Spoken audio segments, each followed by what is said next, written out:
Commissioners Langalis, Barbas, and Igneri, District Treasurer, Mr. Kiernan, Property Manager, Mr. Carlson, and I'm not sure, I think our Assistant Property Manager is still out on maternity leave.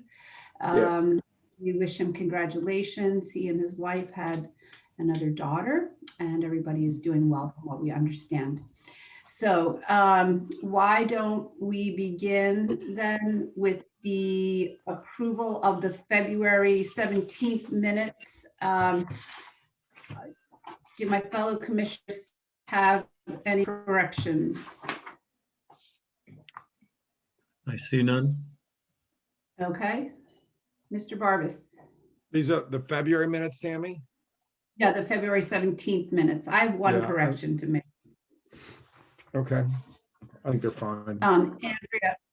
Okay, Andrea. Yeah, On page 3, where it says Commissioner Mike Barbas gave an update of the status of the Bailey Beach sidewalk projects, it really was not the Bailey Beach sidewalk projects. It is various city sidewalk projects in Rowayton. And then you reference the two projects, you know, the Rowayton Avenue sidewalk project and the Hunt Witch project. So strike Bailey Beach and put in various district sidewalk projects. okay. Oh, and I guess also, Andrea, you have this focus on Drew Brees when it's really Drew Seath, S-E-A-T-H. How do you spell it? Uh, I knew that was probably not right considering the Correct, that's all. C. New Orleans quarterback, but how do you spell it again? S-E-A-T-H. Seath, S-E-A-T-E. S-E-A-T-H. Right, and he's on the call. He can fend for himself here. I hear one. See it correctly spelled under his name. As my daughter says, like death with an S. That's interesting. That's easy to remember, Drew. Okay, so then if you could please make those corrections, and then do I have a motion to approve as amended? Yes. So moved. Okay, second, thank you.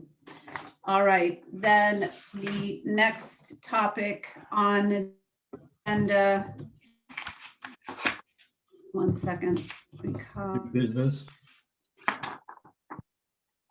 Yes, oh, well, new business, sorry, I was just looking, there was another correction on some minutes that I had, but did anybody read the minutes from the March 3rd district meeting? They were the minutes after the budget meeting. We had sort of a Zoom meeting, and I just wanted to correct on that, Andrea, from March 3rd. The first paragraph was talking about the compost collection at City Hall, excuse me, at the community center, the food waste. And the reason the day was changed was not to fit into the vendor's pickup time, but it was to accommodate the larger bins need a larger truck to pick them up. So in order to use the larger bins, we therefore needed the bigger truck, and the bigger truck only comes on Tuesday as opposed to the other smaller truck, which came on Thursday. Talk to you later. Bye. What's that? Sorry, I that don't was know. me. I have a new Anyway. phone. I didn't know how to use it. Yeah, I send it to you, Tammy, so. Okay, so that was just from the minutes of the March 3rd Yeah, meeting. Okay. okay. All right. Okay, now we're on to new business. As the 6th taxing district is home to Hilltop Homes, which is the senior living facility behind United Church. That property is a tax-free property if the Common Council of the City of Norwalk and the 6th taxing district commissioners of Rowayton approve of it being a tax-free property. And every 10 years, the resolution is brought forward, and the city and the district have to be in agreement to continue that to be maintained as a tax-free property. So I have the following resolution. The commissioners of the 6th taxing district of the city of Norwalk, Connecticut, resolve that they fully support the renewal of the current tax abatement agreement between Rowayton Senior Living Corporation, AKA Hilltop Homes, and the city of Norwalk for a period not exceeding 40 years. Do I have a second? I second. Okay. Any discussion? Now, I would say that, while we're saying in a period not exceeding 40 years, typically the extension is for 10 years. And that will most likely be the same situation this year. Okay. And so once we approve this, then the common council approves it, correct? Correct. Okay. Commissioner Barbas, are you in agreement? Yes, I am. Okay, thank you. Then so moved and passed. John, can you let, I guess, Tom Livingston and Lisa Shanahan know that the district approved this, please? I have already chatted with them and they're aware of it, and they will usher it through the common council. And I will Very good. let Bob Ite know, who's been representing Hilltop Homes. Good. Okay, he's on the board. All right, thank you very much. So then we are on to old business, train station update. I will give a quick update. The district has entered into a sort of a change of lease agreement with the state of Connecticut, where now the district is going to be responsible for the Rowayton train station building. And previously that building has been managed by both the state, a combination of the state and Metro North. Metro North basically handles the boiler that heats the building, and the state would do occasional repairs on the building. The district has decided to enter into this change of lease with the state because we wanted to encourage some type of business to go into the building. Many of you might remember Bobby, who ran the concession there for about the last 15 plus years. He retired from that business basically right before the pandemic, and it was probably a good time to retire since the level of commuters has dropped to just about zero. However, we do have a approved business. A gentleman by the name of Dave Hoffman is going to run, I would call it like a snack and drink cafe there. And we're just waiting for a meeting with the representatives of the state. They're meeting with the commissioners at their request to renew or amend our lease. And then Dave will be able to spruce up the building and open his new business in the station building. We're grateful that he came forward. There were 2 proposals presented, and this was the best fit. The state really wants a business in there that is very commuter centric. There was another business presented that was not a commuter centric business for the use of the space. So that's the main update. We're up to about 25 daily parkers now. The pandemic still has, is keeping people from commuting on a regular basis, but we seem to be getting a few more every day, and hopefully that will increase. Do either of the commissioners have any questions about that? Craig Bordieri told me in an email today that he is trying to get his associates to get a meeting with us. I've been bugging him for a couple of weeks now, and hopefully we'll get that meeting set up soon, and then Dave can proceed. Tammy, someone asked me recently, and could you just review where we are? I know some people didn't renew their permits, but we didn't farm those out yet. Could you just explain where we are, where the wait list is? Just give us an update on that, please. Yes, I'll give you a brief update and then Ed might want to be more specific. Basically, last year, we switched from doing a monthly renewal to an annual renewal, and we were selling approximately, please don't quote me exactly, Ed can give the exact numbers out. I don't know that he's prepared to do that, but we sold approximately 450 permits on a regular year normally. And when we went for the annual renewal, I think we were down about 80 off of that number.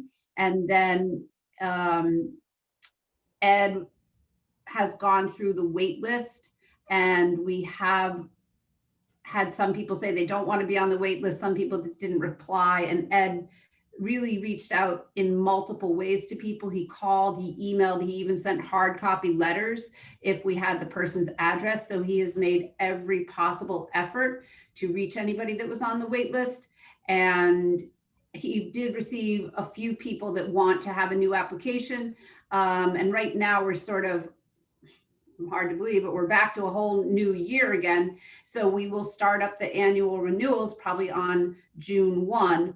And in the meantime, people just have, if they don't have a permit and they want to get one, they can, but we're trying to work with Park Mobile to make sure that it's a 1 year and it starts and stops on the same date for everybody. And it's been a little, is not as accommodating as we to be to our needs, but Ed and I actually have an appointment to meet with one of mobile reps on Monday to kind of these technical. So that's pretty much where we are. Answer your question. So we didn't allow people, even though 80 people didn't renew, we didn't offer 80 permits to people on the wait list. Not as yet, Mike. Okay. Are we just gonna wait till the next year, No. like the June 1? I don't, Mike, I sent out 137 letters to people that were on the wait list, started in 2017 up to 2020. And I have not heard back from 103 of them as yet. And they, according to the letter, they have till May 1st to respond. Or they would lose the wait list, their name would be taken off the wait list. And if they wanted to reapply, they could, but they'd have to go on the wait list. And the current wait list is 95 people. I have what we call pending client, which are people that had signed up for the annual permit, but have not yet paid. I had a email from a gentleman today who just returned from the United Kingdom because they were in the United Kingdom for personal matters since January, and their letter was dated March 1st. They were one of the ones that had applied for their annual permit and had received a notice to pay for it, but yet they hadn't paid. So How many of those are there, Ed? there was 39, I'm down to 19. So we have those people that, and I know people have been skeptical about going back when they're not going to go back. A number of them have said they're going to be going back in September. A number of them don't want to lose their permit. But I think we have a number that have not indicated that they want to reapply. Either they moved or they've changed jobs or they're going to continue to work from home. So I think we will be able to free up some of that current wait list I would say early June or sometime in May. In May, right, in May, and then we'll have them reapply, or have them apply, I should say, for a permit. Right. Starting in June. It's been a tricky year to manage the parking lot, Yes. to say the least. Ed's worked very hard on trying to reach people, and it's for some reason not an easy task. Okay, is that it, Mike or John on the railroad? Yeah, no, I think that was good to hear all that. Okay, great. Then pickleball update. I'll just speak briefly to this. I know Drew Seif is on the call, but pickleball has started at the railroad station, and it sort of is an irony of life. Like, that as soon as the city of Norwalk paves a road, somebody's going to come along and dig it up. Well, as soon as Drew put up his fences at the far end of the westbound side, the state said that they're trenching and putting in some communication cable, and that the fences might have to be moved. So ironic, but anyway, Craig and Drew are in communication, and my advice would be just to wait as long as possible before you move the fence. And Craig keeps talking about a sidewalk that's there, and I meant to go over there this evening, but I'm 99.9% certain that there is no sidewalk down where the fences are, Drew. So I don't know why he's saying they're gonna dig up the sidewalk, because there's no sidewalk where the fence is. Am I correct Maybe- about that? May I contribute to the conversation? Please. There is actually a sidewalk there, believe it or not. Okay, I stand corrected. So surprisingly enough, there is an asphalt sidewalk between the end of the parking lot and the guardrail before the fence. And what we would do is we would move the fences to the other side and redo the courts on that side while the construction's underway, so that people could continue to play. Okay, We have over Well, 150 households that have signed up already. great. Well, thanks for your understanding. I doubt that the state would compensate you for the cost of repainting the courts, but Not it expecting wouldn't it. hurt to ask. Not expecting it. Okay, all right, very good. Then, under old business, Priscilla Farrell had asked to speak about pesticides, or lack thereof, I guess, in Rowayton. Sorry, it didn't get under old business on the agenda. Priscilla, if you would like to speak to that. Please unmute yourself, Priscilla.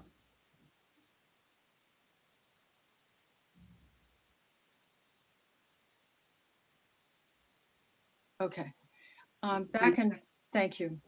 Back in 2013, when the commissioners voted to make the public properties pesticide free, that was really a progressive thing that you did. And it's also pretty unusual. So it took a little work for everybody to talk about what the benefit was for the community. But since then, when I talk to private property owners about trying to get a pesticide-free zone sign like that one on their property, if they commit to wanting to have no lawn chemicals in use, when they hear that the district offered to do this, and it's been a policy in force for what, 7 going on 8 years now, what I've often heard is, that's really great. I want to support that. So knowledge of what you've done helps stimulate other people to think that they want to support an activity that appears mindful, which it is. We've sold, at cost, about 100 of these signs in Rowayton. So they're around in kind of a random way. At one point you asked if I would post these on the properties that you manage. And we did that, and some are still there. The dog park is one such property, I think maybe on the fence outside the beach. Some of the other signs might have been removed or run over, or, they get damaged after years. I'm offering to replace those, of course, at no cost, if there's an interest in showing that kind of action. That when you go to Pygmy Park and if you sit there on the grass, that's grass that hasn't been chemically treated. I, of course, feel strongly about this issue as an environmentalist, as somebody who loves birds, who makes a connection between 45% of the insects that have declined in the last 40 years. Those insects feed birds. And in 50 years, we've lost 3 billion birds due to lack of food and lawn pesticides. I think it's a serious issue. We see people assured by the companies that spray that it's only going to be a hazard for 24 hours. And in truth, there are studies done as long ago as 20 years that show that the lawn chemicals can be tracked in on your feet and in your household at least a week after the grounds are sprayed. That's pretty alarming. And you do see properties that are sprayed with dogs on the property, even though there's a connection between the chemicals and cancer in dogs. And you see little children barefoot on these grasses too. I mean, I can't go door to door trying to get people to tune the message in, but I'm really asking for your help in part to broadcast in some way what you selected to do. I think it was bold. I think it's fantastic for the community. Tammy and I talked one time about spouses that got caught using Roundup in our driveways. And, you know, I have a spouse like that. Many years ago, he got tired of pulling the weeds and started spraying with Roundup. And I remember thinking I was going to have a, heart attack seeing him do that. But the truth is, people imagine this can't be that hazardous. Yet a jury in San Francisco just recently awarded people in a lawsuit who were suing Roundup because of cancer, lymphoma. They were awarded billions of dollars. So these connections connect to our human health, certainly to the health of children, bees, butterflies, pollinators, wildlife. And if we can switch to organic products, including fertilizers, we've learned that synthetic fertilizers, right away, if they're not immediately absorbed by the plant, they go into the groundwater. And that's where they're a pollutant. Eventually, not only to waterways, and look how close we are to the Sound and 5 Mile River, but to our drinking water. So I think it's an important issue to think about and to talk about. And Pesticide-Free Rowayton was formed a year and a half ago just to address this as a volunteer project. We don't sell anything other than the sign at cost. We don't encourage membership or collect funds or any such thing. It's just a public education group. So I appreciate the time to talk about it a bit. I'm interested in anything you think about or your reactions as to how we can get more private properties pesticide and insecticide free, and to also publicize the services, whether it's John DeStasio or Jeff Kordelak or Paul Viahanti, I think his last name is. There are at least 4 people that work a lot in Rowayton that are called for organic products and landscape management. So it's not that we're asking people to do all of this alone. We're not. One last thing is the Darien Gardner Center has really become a superb place for products and for advice. So if you have any questions about weed killers that aren't toxic or dangerous, they're a good resource and very helpful. Thank you. Okay, thank you, Priscilla. I think if you know of your pesticide-free signs that in areas where they once were, perhaps you could check with Ed Carlson or Jason when he returns for replacement of those signs. And thank you for doing that. The district will continue to support the same, treatment or care of our district properties. And, we're happy to encourage other residents to do the same. Thank you so And much. hopefully we're getting out there. I appreciate it. Thanks. You. You're welcome. Do you have any questions about that? No. Very good. Thank you. Then we'll go on to our next reports. Let me just is there anybody else on the call here this evening that has something to bring up before the commissioners go on to our other reports? Unmute yourself or raise your hand if you do. I'm not seeing anybody raising their hand or anything. Hey, Tammy, I'm on just to talk about, I don't know if it's part of your report, but talk about the Memorial Day Parade or the possibility thereof. And I guess other Sorry, can you by yourself? RCA events. Yeah, and I'm here for Oh, sorry. fireworks. Sorry, Paul Curtin. I'm the current vice president of the RCA, and Amy Miller is here representing the RCA as well. Great. Okay, thank you. Let's go. I, excuse me, would just go first, if I may, just to say that I've had a couple of conversations with Lynn Pratt, who traditionally, manages the parade, and she has been in touch. Both the state gave the permit for the parade, and Lynn was in touch with somebody from the environmental department. It wasn't the health department today. And 500 people 6 feet apart still seems to be the rule.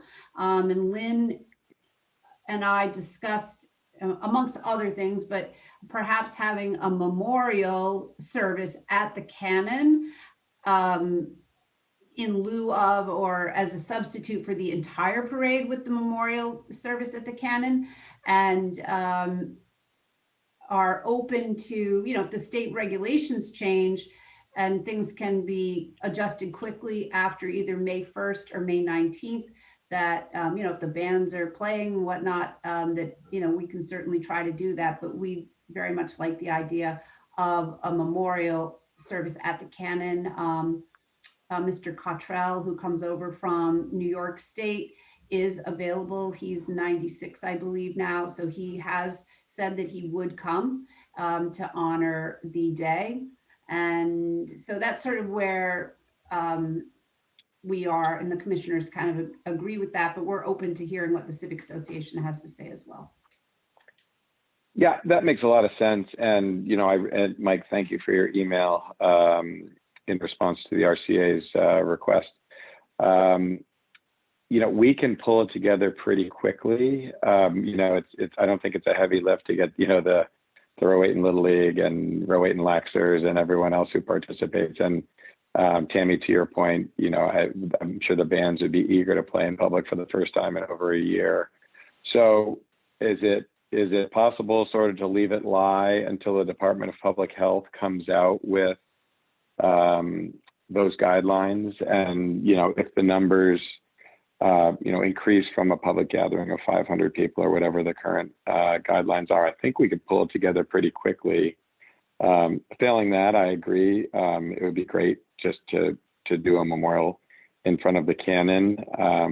Might be a little hard. It almost seems easier, ironically, to do a parade and space apart rather than everyone gather around a Cannon and try and distance there.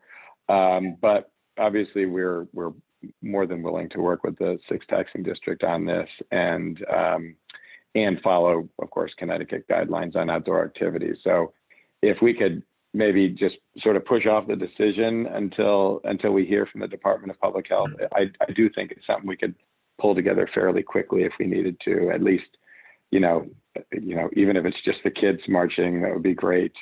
Just to, as I said, sort of tongue in cheek, it would be a great shot in the arm for the community as we sort of emerge from COVID.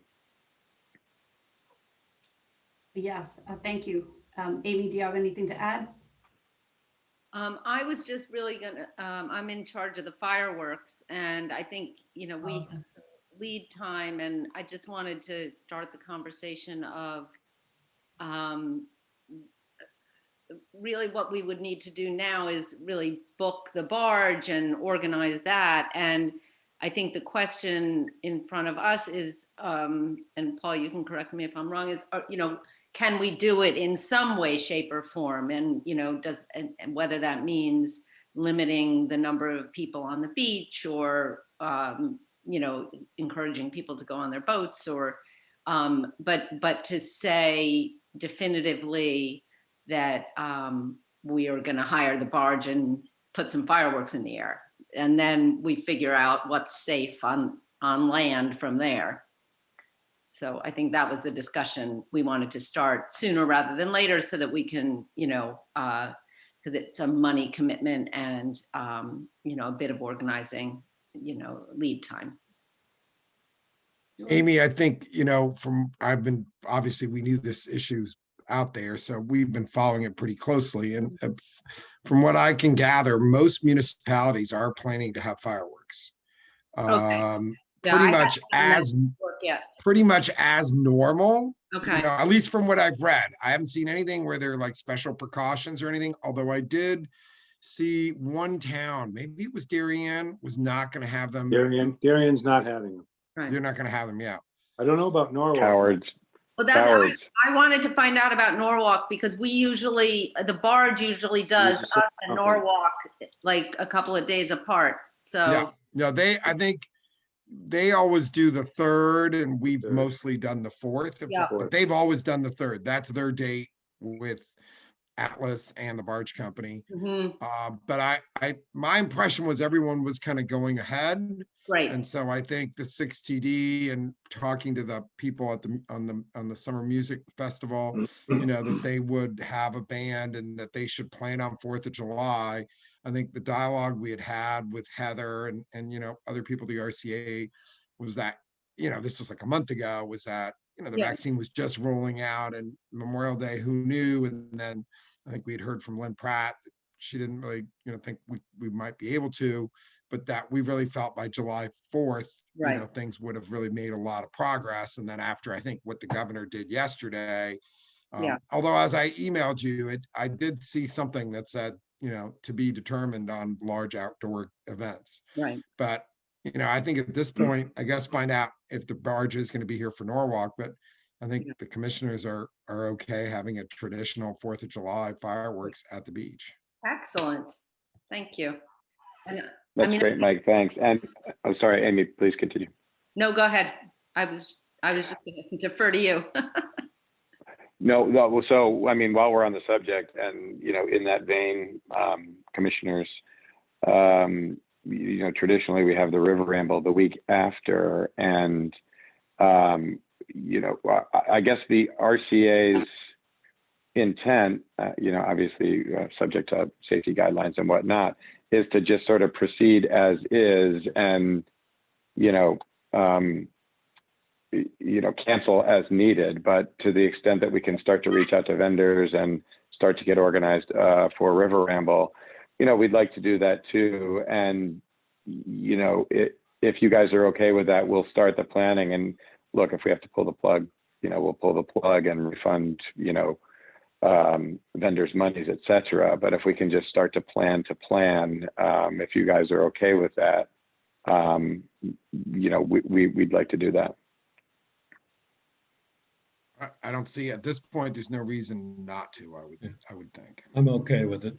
I mean, I don't know what you do about, kind of food and stuff like that, but I guess whatever. I mean, it's based, yeah. And, as I said, it's whatever the state guidelines will do, we'll do. But, the things that I've read most recently is that it's an airborne disease and, it's not, touching thing, we'll all wear, we'll glove up and do whatever we have to do. But the transmission of the disease from hand to hand is, as they've discovered, is almost non-existent, and surface to hand is non-existent, and it's really just an airborne disease. So if we could all glove up and take all the necessary safety precautions that we're willing to do, I think we go forward. And then, as I said, if we need to cancel or modify or shift on the fly, we'll obviously do that. Yeah, which I think, if I recall, was our plan last summer, as what the RCA and the 6TD agreed to, that we would do whatever we could and we'd make decisions as we needed to. Yeah. Okay, so I will take that as we'll go forward to plan and sort of cancel as necessary or adjust as necessary, but at least we can start to plan. That's wonderful. Thank you. Okay, good. Good. If there are no questions, Tammy, that was my agenda item and Amy's agenda item too, I believe. Yep. You're on mute, You're on mute, Tammy. Tammy. Got There it. you I go. lost the signal there for a minute. Thank you. We'll stay in touch. And I see Rob Pratt's on the call, but maybe he can let his mother know that we definitely like the idea of the memorial service at the Cannon. And Lynn thought that typically that was about 500 people. So I don't know what it looks like spread out in front of the, in front of the Cannon there, but that we would like to do that. And we'll just, when we send out any email blast information, we'll just tell people to wear a mask if they want to come. Okay. All right. Right then- there, Tammy, I can add to that. I'm on the call. Oh, hi. There are not 500 people observing what's happening at the Cannon. I've never seen Little League or the Laxers or anybody else hanging out. It's mostly the older generation that stick around for that. So I wouldn't foresee that as a problem. Okay. Perhaps it would be if these kids are encouraged to come with their parents, but otherwise, I don't think we'd amass 500 people surrounding the Cannon. Okay. Very good. It's hard. Yeah, it's I hard- guess hard to the find only, out. I guess the only counter to that, Lynn, might be, I recently ran the Easter egg hunt for the RCA, and we did it in shifts. We did it in max 250 people per shift, and we did 3 shifts, and the demand was incredibly overwhelming. I think everyone is anxious to get out and do something after being cooped up for the better part of 18 months. So, to the extent that you announced the organization of any public gathering, I think you can anticipate a lot of people showing up just basically to get back to normal. So Good point. just sort of bear that in mind. All right. Up to the state, unfortunately, and it's been very frustrating to deal with. Yeah, So, like I continue. said, we can pull it together pretty quickly if we need to, and if the state gives us the go ahead.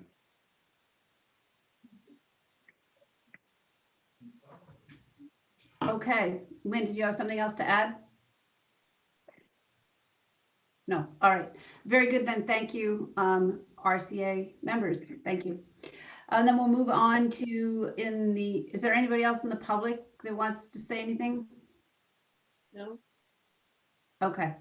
Then let's move on, please, to the commissioners' reports. Who would like to go first, Mike or John? I have nothing to report today. Well, that's easy. Thank you. Commissioner Barbas? I have a few things to report. So probably our biggest project right now is the Ambler Municipal Parking Lot, the kind of safety improvements as well as the expansion. We've drawn up this plan. We've been talking about it. We did need to get approval from various different agencies at the city. We did get approved last week at by the Conservation Commission.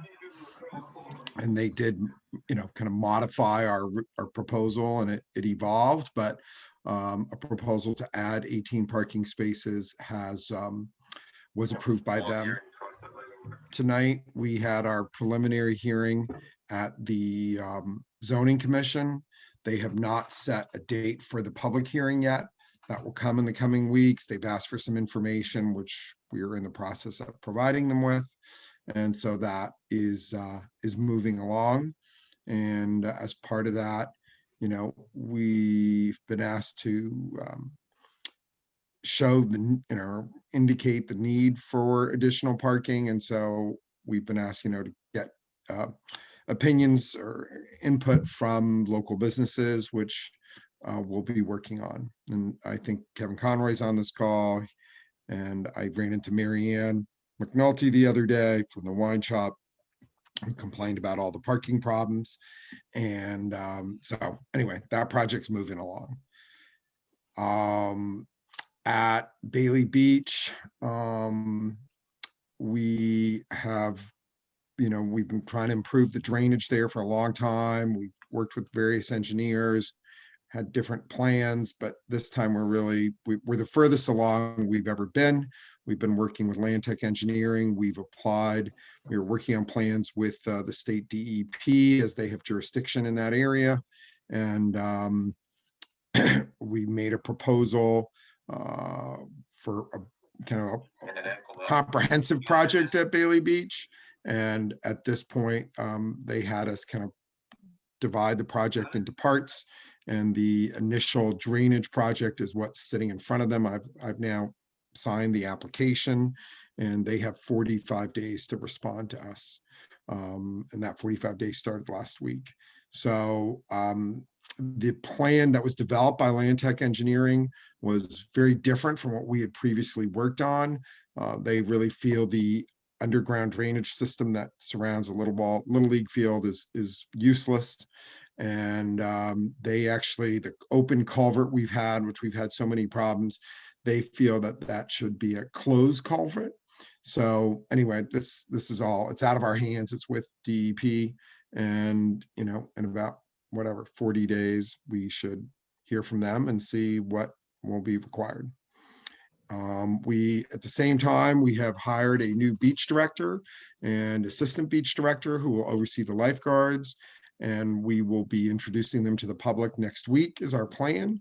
And they're going to be we're going to take a kind of a more a stronger management than we've had historically, and there will have one point person for all events taking place on the Bailey Beach property, from the Little League field to tennis courts to the pavilion. So I think it will represent a change, and then we will have someone who's a certified lifeguard overseeing all the lifeguards. And I think that's going to be much more structured than we're used to having. We did do a lot of work with the sand. Over time, winter storms had carried more and more sand to the parking lot side of the sidewalk. And we actually moved that sand over. And then in the coming weeks, we do have the sand sifter that was bought by and given to us by a resident. And we are going to start running that. And that will help take all the little rocks out and make the sand nicer.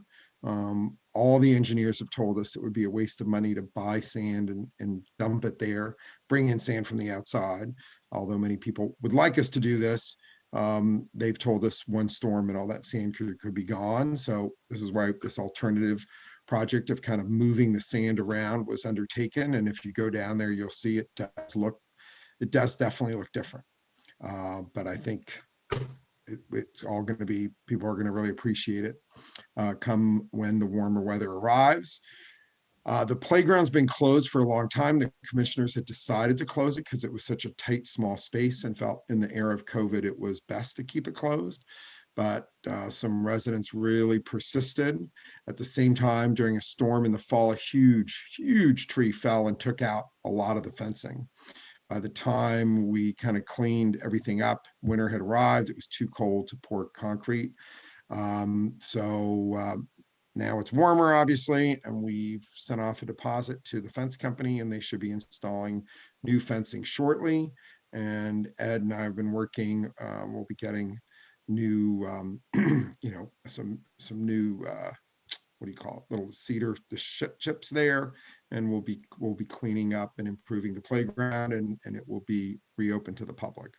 So that's pretty much everything at Bailey Beach.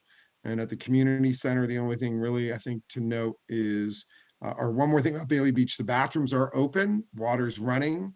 And because we don't have our staff at Bailey Beach yet, we're using someone to clean the bathrooms twice a week, as that's been a bit of a problem. And hopefully people will appreciate this, and it will make things a more enjoyable experience at the beach. And going to the community center, the dog park is closed, as it is every year at this time, and they are reseeding the field and giving it a break. And the community center, is open for residents to use for events on a somewhat limited basis, but it is open for use. And I think that's everything for me. Great, thank you very much, Mike. And then we will move on to the district treasurer. And Gil, I'm prepared with the motions when you are ready for me to be. Okay, I'll tee that up. So I've distributed a report of the bills to the commissioners for February and March for their review and signature to return for audit purposes. And just going through the budget versus actual reports, there are no material changes. In other words, percentage wise, things are in line with budget, except for the obvious ones we've talked to death about the railroad. So that's the main part of the handouts and stuff like that. So Tammy is going to submit a request to the commissioners to vote on, and then I'll explain the process after she goes through that, if you wouldn't mind, Tammy. Sure, thank you. I'm going to make two motions to approve some monies that will be added to the bonding when the city of Norwalk does its bonding, i.e. borrowing. And these budget items were approved at our meeting, our annual meeting on March 3rd, 2021. So the first item is regarding the parking lot, the Ambler lot. So I, Chair Tammy Langalis, make a motion to approve the Ambler parking lot borrowing in the amount of $350,000 as presented at the annual budget meeting on March 3rd, 2021. This is to expand the district parking lot in the village to 61 spaces approximately from its current 43 spaces. Do I have a motion to accept this? That motion? Yes, you do. Thank you. All in favor? Aye. Aye. Aye. Okay. Since all three commissioners are in favor, there is no opposition. Thank you. And then the second motion is with regard to upgrading the communication equipment for the fire department. This is for all emergency responders mandated by the state of Connecticut. And again, this was discussed and approved during our budget meeting. So the motion is as follows. I, Chair Tammy Langalis, make a motion to approve the Rowayton Fire Department communications system borrowing in the amount of $200,000 as presented at the annual budget meeting, March 3, 2021. This is to upgrade the communication equipment for all emergency responders within Rowayton, Norwalk, and neighboring towns as mandated by the state of Connecticut. Do I have a motion? So moved. Thank you. All in favor? Aye. Aye. Okay, no opposition. So the motion approves as read. And Gil, Andrea, I sent you that paper, the motion in an email. So you have the verbiage, which then needs to be sent to either Gil to get to the city, or we have to send it to the city. And Gil, you can make sure we get to the right person. And so, Tammy, thank you for doing that. That's part of an official. I've been in contact with Henry Dakowitz, the CFO of the town of Norwalk, and as part of the normal borrowing cycle, many multiples of what we'll need in our $550,000. He will include that amount, and we need the motion and the minutes from Andrea and the approval of that as part of the package that Henry will circulate to the appropriate parties that have to see it in the city to put their stamp of approval on. He indicates that it should be, pretty much automatic, and there's no indication that there should be any resistance or challenges to this. Again, assuming that we get all the appropriate approvals. John Igneri, thank you for being in contact with Tom Livingston and Lisa Shanahan to help usher it through the Common Council, which is one of the groups that does put a check mark. So Henry indicated it might be a June 30th borrowing, but more likely a July or August borrowing. And, we should get some pretty good indication. It is possible he could give us approval prior to the official borrowing, but with the terms as whatever the borrowing terms are when they do the borrowing. So I will keep everybody posted on that.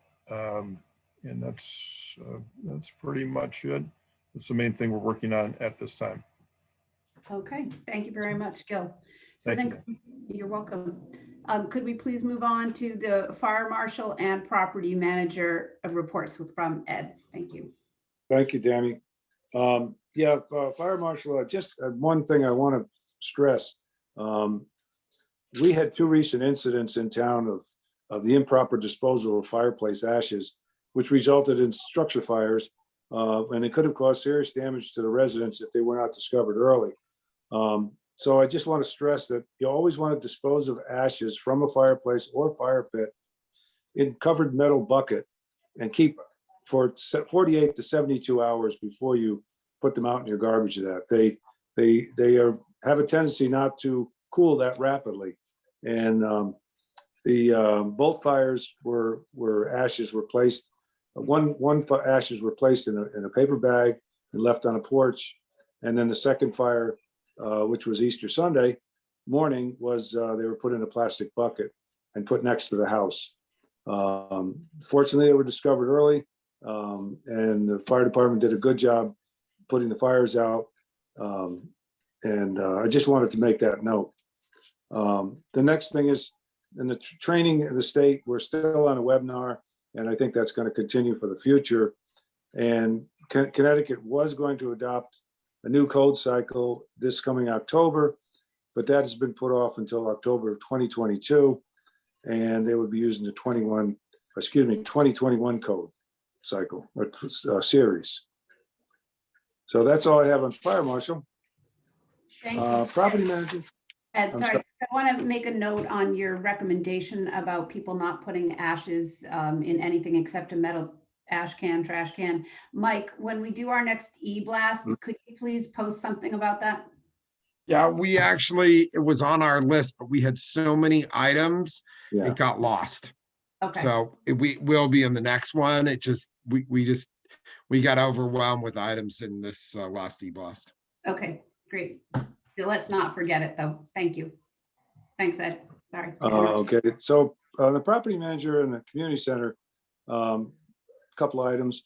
The entryway heater in the entryway foyer was repaired. Turns out that the wiring was not wired correctly when it was installed, and the Alliance heating people found that and corrected it. And the other thing I wanted to bring up was, with the changes and read in the paper about this COVID virus not being, you can't pick it up really from contact surfaces. So I just wanted to check with your commissioners, and do we need to still have this cleaning, sanitizing person come in after a group event? I mean, we could discuss it at some point, but I mean, it just seems like the COVID virus is not really being transmitted by contact surfaces. Mhm. Well, what do the other commissioners think? Would you like to further discuss, or would you like to make a decision on that now? I don't think there's any reason why we shouldn't make a decision tonight. Yeah, I Is agree. there? I agree. Okay. So I would like to sort of publicly thank Duleep, who has been providing that service to the taxing district. He was a very good person to work with. I think he helped us out a lot. So thank you. He did. And then I guess, Ed, would you just let him know that, our policy is sort of going back to pre-COVID on that, but maybe if somebody wants to hire somebody to do some cleaning, if they're having a big event, that you could just at least recommend him. Absolutely. He has been hired to do the bathrooms, cleaning twice a week at the beach until staff is hired. Okay, Okay, I will let him know that. great, thank you. Bailey Beach, I had to replace the motor and safety switch on the Big Dipper grease extractor. I talked with Diane Busso about that, and so it does work, but the timer, we may need to replace the timer. Because what happened a few years ago, that unit got underwater in a flood, and Joe Gallo was able to resurrect it with a hairdryer. But I think the motor over time it seized up and was not working properly last summer. So It does have a new motor. It is working, but we're just going to monitor it. As Mike mentioned, the bathrooms are open daily, and there was a concrete ramp and step has been added to assist in getting onto the sidewalk. That work was completed this week. Pinckney Park, Gardner Gray is going to be rebuilding the basement outside door, which had to be rebuilt after a child jumped on it and the boards were loosened. The child did not get hurt, but the door does need to be rebuilt. That's all I have. All right. Thank you very much, Ed. You're Then welcome. could we please? Thank you. Then could we please go to the district clerk? Andrea, thank you. Okay. Letters went out to grant recipients right after the annual budget meeting. I think they've all been notified that they will get their grants after the next fiscal year. I don't know when it starts, in July. I don't know when that will be. All the costs have been spoken for and payment has been made on 18 of them. Have at least 2 people who would like a rack but won't be able to unless someone changes their mind. So I don't know if anyone wants to build more in the future or not. It seems to be a big demand. Maybe it's because last year was so strange. I still have 4 stand-up board racks available, but at least 2 have been spoken for. And I think I spoke with Jason earlier in the year, but I didn't know he was going on break, but on paternity leave. But he said that he was going to refurbish the supboard racks because people were complaining they couldn't lock their boards on. He said that would be done. Liz Arredondo is the person signed up to offer yoga in Pinckney Park on Wednesdays and Fridays from 9:45 to 11. And going from May 26th until it's too cold probably. They will meet near the gazebo and will not interfere with the farmer's market. I've cautioned they should be finished before that starts anyway. I've cautioned them about not parking on the grass and have said that there are only a few parking spaces available in the park. She has paid us the $1,000 for the 2 scheduled classes a week for the duration of the season. Greg Behringer will offer yoga on Sunday mornings in the park. We don't know exactly what time yet. He would like to do it a little bit later, but I've heard from, that's another issue, from the United Church. They would like to have, in July and August, have worship services there. And I think the Methodist Church may want to in June as well. I'm not sure if that's okay with you, but in any case, we will work with Greg about his schedule or put him, he'll be in a completely different part of the park, one of the 2. Yeah, you may have also seen the email from him that he's not sure if the Bailey Beach yoga will be successful because many of the clients were from out of the district. I didn't realize that, Mike. You kept saying that and you were right. Anyway, he's asked if he could pay only half the fee until July to see how the yoga at the beach goes. And if it's not working, probably wouldn't offer it on Saturdays. So I don't know what you want to do about that. Do you want to talk about that? Let me know. Okay, and the walk-in beach beach permit issuing will be on Saturday, May 8th from 9 a.m. to 12 noon, Monday, May 10th, which from 6 to 9 p.m., and Monday, May 24th from 6 to 9 p.m. That was also in the email blast. I met with Bill Nolan last week to go over the pavilion parties already scheduled and to familiar him with that process. We'll also discuss other beach-related issues, including the kayak and stand-up board racks. That's all I have to say about that. And I've started issuing beach permits, as I said. And also, I just mentioned it a little bit before, would you approve of the United Church having their their Sunday morning services in the park from 9 till 9:15 till 10 a.m. on Sundays in July and August. That's all right. Doesn't that run, isn't it a conflict with Craig, rather? I'm gonna work, he's always gone before them. Before the, He's there from 8 to 9, I believe. yeah. So He there is no, wants this year to do 8:30 to 9:30, so obviously he can't. well, he can't do that unless he Yeah. goes much later. But on the other side, it would be a completely different area of the park, and it's quiet, but I don't think that's a good thing to have going on twice. Well, I think everybody should be aware that the parking is at Ambler parking lot and Yes. not at Pinckney Park, because we just can't handle the crowd. We have limited space. They're sending me a request by email, and I will be sure that that's put in the return letter. Okay, Andrea, I thought that the commissioners had agreed by email with regarding to Greg Behringer at the beach that we would grant the half payment only for the first half of the summer, which I believe is July, the month of July. And I'm not looking at that note right at the moment, so forgive me if I have the wrong month. I know you requested that, but I didn't know you'd, okay. I thought we had replied, Mike and John. Yeah, Are you- I thought there was an email saying that we'd accept the half. Okay, Right. Mike, are you in see that. agreement? All the Yes. same? Yeah, okay, so you can let him know that then he can do half.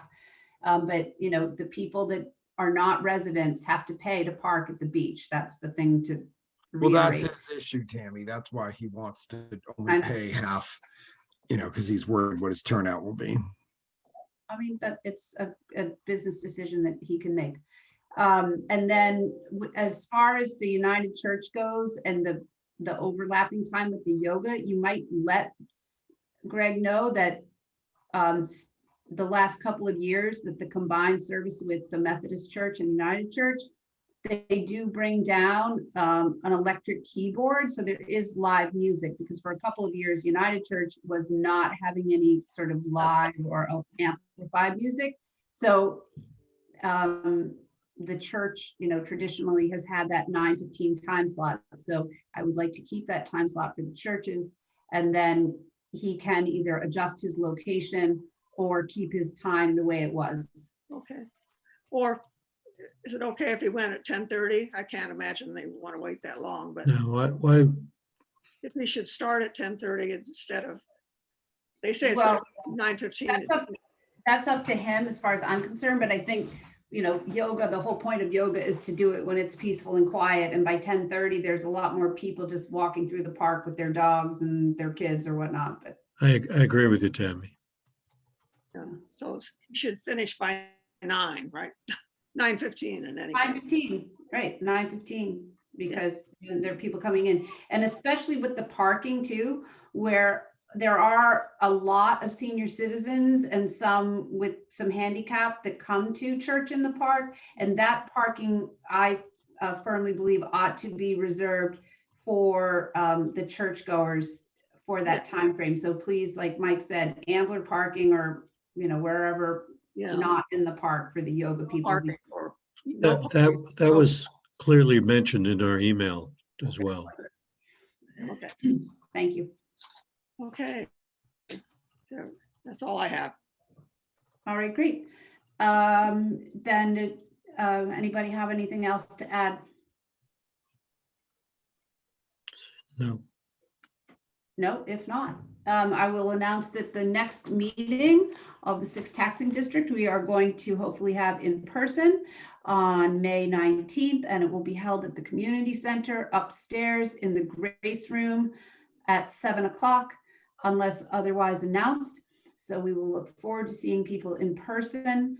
And we think we might have some members from the Department of Public Works at that meeting, talking about this potential sidewalk on Hunt Witch, and we look forward to welcoming them. Hey, Tammy, can I ask questions before you sign off about that exact thing right there that you were just talking about? Are you not going to be doing the Zoom meetings anymore? Well, I think we're going to have our meetings in person, but maybe we can set up a Zoom link and let the public come in on that. Mike, I'm not sure if that works technologically. I don't think we have the equipment to do that, is my guess. I can look into that a little further, but I don't think we do. I'd be Alright, happy well- to help you with that, Mike, if you want. Okay. I think it's a great service. You mean having the Zoom meeting? Yeah, Yeah. just as I one agree. resident, I would tell you that, it's very easy for me to join these meetings because, I can sit and do it at home as opposed to having to drive, Sure. it's a long drive for me over to the community center. Yeah, well, Rowayton is a huge 1.38 square miles, so I'm sure the journey could be as far as That's that. giant, Yeah, it's a lot of forward planning and yes. I need yes. snacks and, it's just. You can't bring your dog and, Exactly. pat his ears. Or yeah. your wine. Right. So drink your I, wine. for one, I think this is a phenomenal community service that have not maybe been doing by design, but I think it's been great. All right, well, thank you for the input. We'll look into the technological aspects of it and we'll let the public know. Great. All right, then a hearing, no other business. Do I have a motion to adjourn? So moved. Yes, you do. Okay, very good. Thank you so much, everybody. Enjoy the Okay. rest of your evening Thank you. and your week. Take care. Good night. Good night. Thank you, Mike. Sure. Tammy and everyone.